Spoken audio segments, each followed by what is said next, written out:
And you'll notice before we healed those, we didn't cut off any leaves or do any pruning, anything like that. We just covered up the leaves with soil. What's up, Lazy Dog fam? Hope all y'all are having an outstanding day. It is Friday, April 14th here in South Georgia, and today is a tomato day in our backyard garden. We need to check on our determinate tomatoes, go ahead and start setting up our posts for our Florida weave trellis. Probably need to heal those tomatoes as well, and then we're going to plant some more tomatoes. We're going to try to get our indeterminates in the ground. So next to those beautiful rows of taters there, we have 2 rows of determinate tomatoes that we planted a week or 2 ago. We've got a row of red snapper over here and a row of roadster over here, and they're looking pretty dang good. I did have to replace 1 or 2 plants in here. I think 1 plant in this row and 1 or 2 plants in this row. Just had a few weak links in there. They didn't look terrible, they weren't dead, they just didn't look as great as the others, and I had some backups in the greenhouse, so I replaced that one. That's why that one's not as big or green as those that have been in the ground a little longer.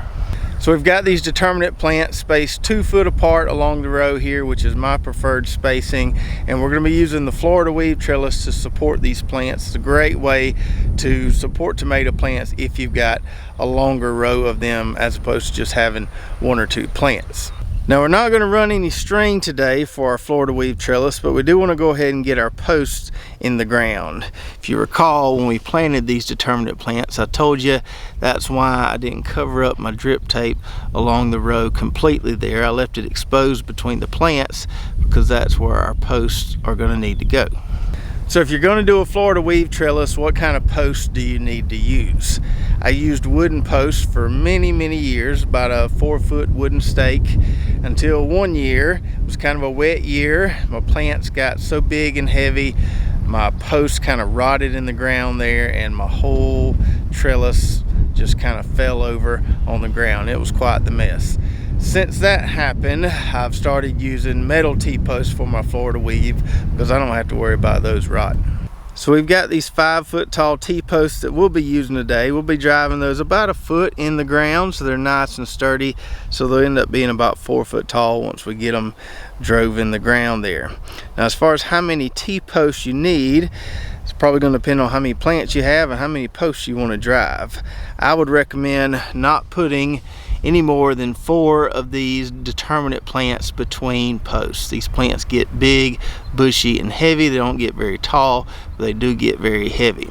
So I don't like to put no more than 4 plants between posts. If you got enough posts and don't mind driving more, go 2 plants between the posts. That might work out even better. Now, towards the end of the row here, just the way my spacing worked out, I've got 3 plants between those posts on the end there, but towards the beginning of the row, we started out with 4 plants between each set of posts. And one more important thing to mention here about the height of your posts. You don't want to use T-posts that are too tall. You don't want to use 7-foot tall T-posts for this because it makes it almost impossible to reach around the top of that post and wrap your string way down on those tomato plants. They're just a foot or 2 foot tall. So using shorter posts is advantageous with the Florida weave.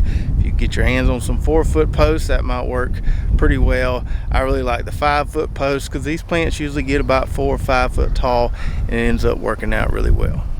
So what we want to do here is put our T-post in the ground right beside our drip tape, not too close to where we might nick it when we're driving it in the ground, but we want to get it pretty close to it. That way it's in line with all these tomato plants. So I'm going to go along, drive all these posts in the ground, and I'll show you what it looks like.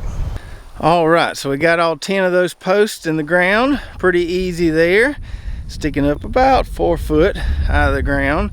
Now, one more little tip here for you, because we're using drip tape with a 12-inch emitter spacing here. That means we've got an emitter between every one of those plants. That means we got an emitter right there where that post is going. So before you do this, come out here, turn your water on for 2 or 3 hours or so, and make that dirt nice and soft and easy to drive those posts.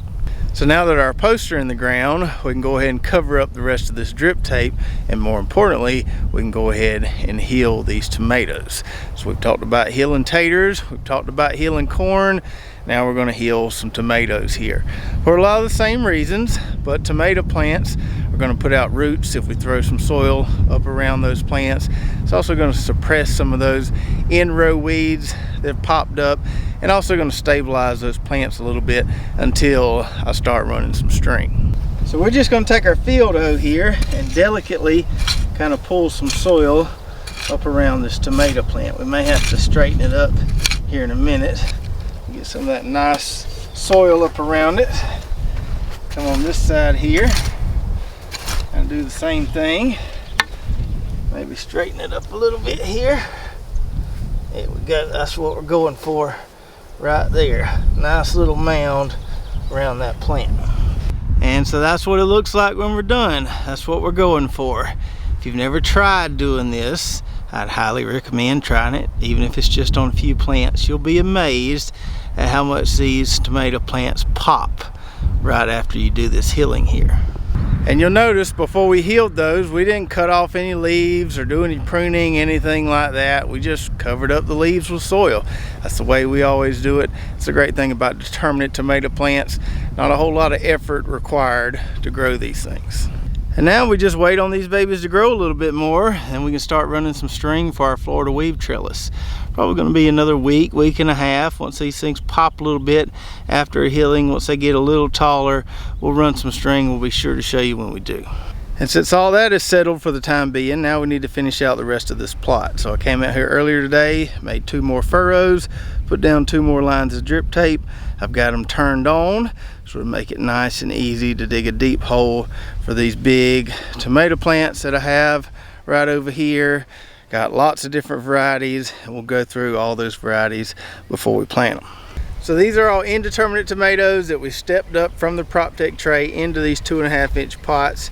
Got some nice root systems on those, starting to wrap a little bit there, but not too bad. I like what I see there. We wanted a little taller plant with these so we could plant them a little deeper.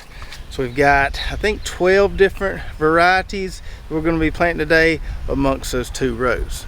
So I had to make a list so I can remember them all, and this will also help me make a little planting map so I can remember where I planted everything. So we'll go through them real quick. We've got Rose, Pineapple, Paul Robeson, Amana, Vintage Wine, one called Dolly Parton that a viewer sent us, another one called Italian Heirloom that a viewer sent us, Black Beauty, Chocolate Stripey, Copia.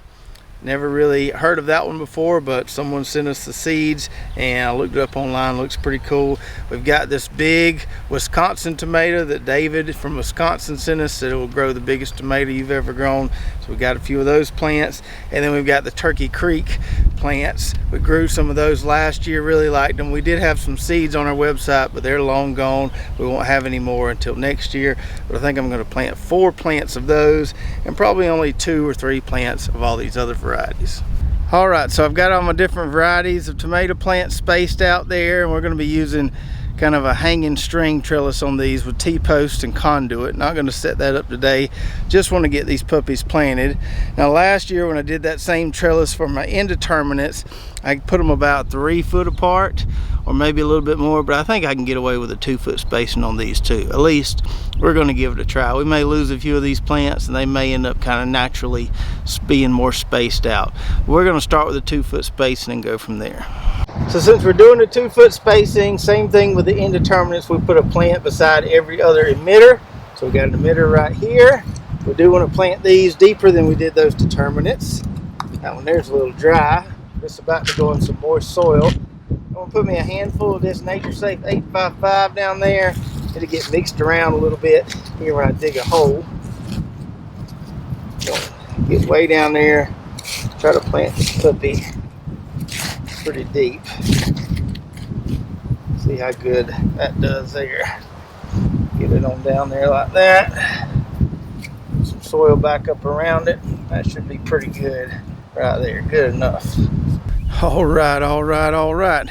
We left a colorful trail of pots behind us, but we got them all planted. And I think, especially these indeterminates, are going to do better in this spot this year than they did in the spot we had them last year. This spot gets a little bit of afternoon shade from the pine trees there, and that should help them out once it gets hot.